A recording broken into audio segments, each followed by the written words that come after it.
Hello everyone, আমি হলাম Sanchari and welcome back to my YouTube channel. আজকে আমি তোমাদের সঙ্গে শেয়ার করবো আমার সামার স্কিন কেয়ার রুটিন। কিন্তু তার আগে সকাল থেকে আজকে আমি কী করলাম চলো আজকে তোমাদের সঙ্গে শেয়ার করা যাক। সকালে ঘুম থেকে উঠেই কেন জানি না প্রচণ্ড পজিটিভ ফিল হচ্ছিল, আর তার সাথে আকাশটা দেখতে এত বেশি ভালো লাগছিল, তাই একটা ভিডিও ক্লিপও নিয়ে নিলাম। হাত মুখ ধুয়ে এখন চলে এসেছি আমি ঘরে, আর টিভিতে চালিয়েছি একটা সুন্দর মিউজিক।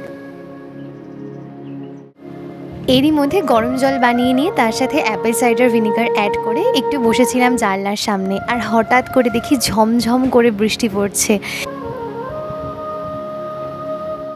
এদিকে সকালে খাওয়ার জন্য বানিয়ে নিয়েছি দহি স্যান্ডউইচ, যেটা খেতে ভীষণ ভালো হয়েছিল। তোমরা যদি রেসিপিটা জানতে চাও আমাকে কমেন্ট করে জানিও, আমি তোমাদের রেসিপিটা শেয়ার করে দেবো। বৃষ্টি কমলে এদিকে আমি রেডি হয়ে চলে এসেছি একটু পনির নিতে।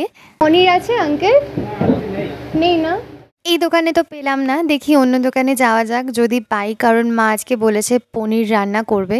তো হাঁটতে হাঁটতে যাচ্ছি সামনে আরও একটা মিষ্টির দোকানে, আর এখানে লাকিলি আমি পনিরটা পেয়েও গেছি। বাড়িতে এসে পনিরটা ফ্রিজে রেখে দিয়ে আমি চলে গেছিলাম স্নানে। তো এই যে স্নান সেরে তো আমি চলে এসেছি। তোমাদের আমি প্রথমেই বলেছিলাম আজকে আমার স্কিন কেয়ার রুটিন শেয়ার করব। তো প্রথমেই আমি স্নানের সময় ডট অ্যান্ড কির ওয়াটারমেলন ফেস ওয়াশ দিয়ে ফেসটাকে ভালো করে ক্লিন করে নিয়েছি, আর এখন আমি অ্যাপ্লাই করে নিচ্ছি ডট অ্যান্ড কির ওয়াটারমেলন ফেস টোনার। ফেসটা ভালো করে শুকিয়ে যাওয়ার পরে এখন আমি অ্যাপ্লাই করছি ডট অ্যান্ড কিরি একটা ময়শ্চারাইজার, আর এই ময়শ্চারাইজারটা এত বেশি ভালো, জেল বেস যেহেতু মুখে একদমই কিন্তু চিপচিপ ব্যাপারটা করে না। রোদ থাকুক বা না থাকুক, আর আমরা যদি ঘরেও থাকি আমাদের কিন্তু সানস্ক্রিন অ্যাপ্লাই করাটা মাস্ট।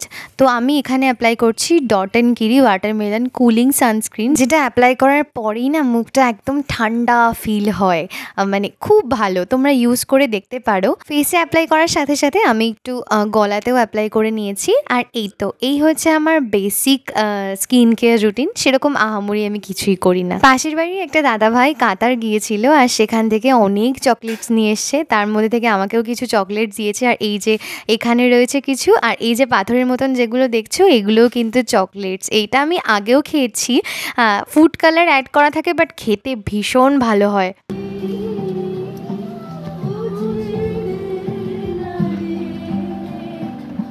সকাল থেকে যেহেতু সেরকম পড়ার আর সময়টা পাইনি, তাই স্নান করে তারপরে বসেছি পড়তে। সামনেই আমার এর সেকেন্ড ইয়ারের পরীক্ষা রয়েছে, তার জন্য কিছু নোটস বানানোর ছিল। তারপর লাঞ্চ কমপ্লিট করে একটু রেস্ট নিয়ে 4:30টার দিকে চলে গেছিলাম পড়াতে। তো আজকের মতন এই পর্যন্তই, দেখা হচ্ছে নেক্সট ব্লগে। ওকে, বাই।